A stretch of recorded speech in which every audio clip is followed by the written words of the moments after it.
This is our iHeartRadio album release party. Hashtag iHeartChvrches. I think I said hashtag, something like that. Thank you for doing this. It's good to see you guys. You too, man. Screen Violence isn't just an album title for you guys. This is a name that's been kicked around for quite a few years, and it just happens to make perfect sense for right now. Give us a little history about that and why now with that title. Yes, well, we didn't mean for it to be as prophetic as it was. Like, it was actually a proposed band name that we never used. And summer 2019, we were touring and trying to think of what we could do next. And we came back to that band name. And then everything happened last year. And we made the album on screens, through screens. So I don't know. We got a taste, and we got to hear some music that you did with Robert Smith of The Cure. And truth be told to everyone listening, watching, we did a Zoom, Lauren and I did with Robert Smith. I'm freaking out. He's never been on Zoom before. It was a mess. But I was wondering, what was it like for you guys as musicians, the guys, Rock and Roll Hall of Fame royalty? What was it like working with a guy like Robert Smith? Honestly, I was just glad not to be on that call. Really? Like, I heard all about it. I was like, oh no, our worst fears confirmed. The Doom Zoom. The Doom Zoom. No, seriously, with regards to Robert, I suppose a lot of people say it's a dream come true and it's, it's a cliche or whatever, but I wouldn't be in a band if it wasn't for Disintegration, Pornography, Head in the Door. Really special albums to me, and I know the others share that too. It's cool, really cool. How did the collaboration come down in the first place? Who's the person that said, let's put you guys together? And what was your reaction when it was going to come together? On you go. Well, it was actually our manager, who I think is watching this right now. He might be watching it. I don't know. What's up, dude? Where he is. He's in the sky somewhere. But yes, he was the brain trust that came up with this, because he had heard, as we all had, that The Cure were making a new record and maybe it was coming. So he was like, hey, can you pass my email on to Robert's manager? But then he got an email from Robert Smith being like, here, what do you want? Yeah. Here, you're looking for me, what do you want?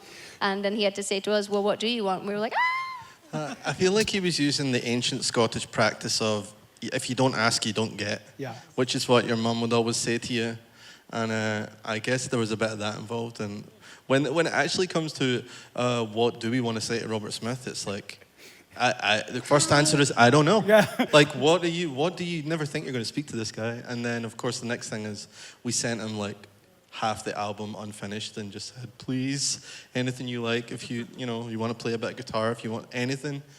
And luckily for us, he really responded to How Not to Drown, and things moved along from there.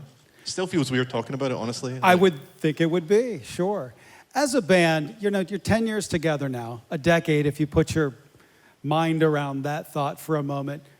Individually, I'll ask you all this question. Does it get harder or easier to make a record?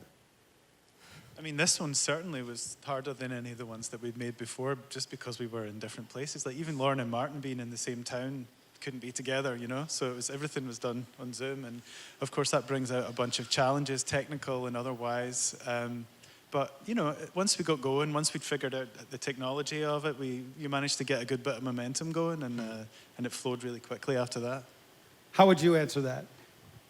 I think some of it gets much easier because you know more about your craft and you know slightly more how this works, but it gets harder in other ways, because you're like, how can you keep pushing yourself and challenging yourself? And honestly, I'm really happy that we get to be in the same room for our emotional set, but also because Ian is a smart person who doesn't really use social media, so the fans are always asking me, like, where's Ian? Where is he? I'm not dead. Is he all right? What's he doing? Why do you never let Ian on the internet? I'm like, Ian doesn't want to go on the internet. I'm not letting him do. He's just, I take pictures of the back of his head when he's nearby, and I can put them on. The baldy bits. I love how people think you're in control of like Ian's internet access. It's Yeah. like, like, why just do a they never slave to Lauren's whims. Why do they never let Ian use the TikTok? I'm like, Ian does not want to do that. Okay. Hey guys, thanks so much for watching. Did you like that video? You can check out more over here. And don't forget to subscribe to iHeart right here. And if you're already a longtime fan, make sure you ring the bell down below so you don't miss a single video. Bye guys.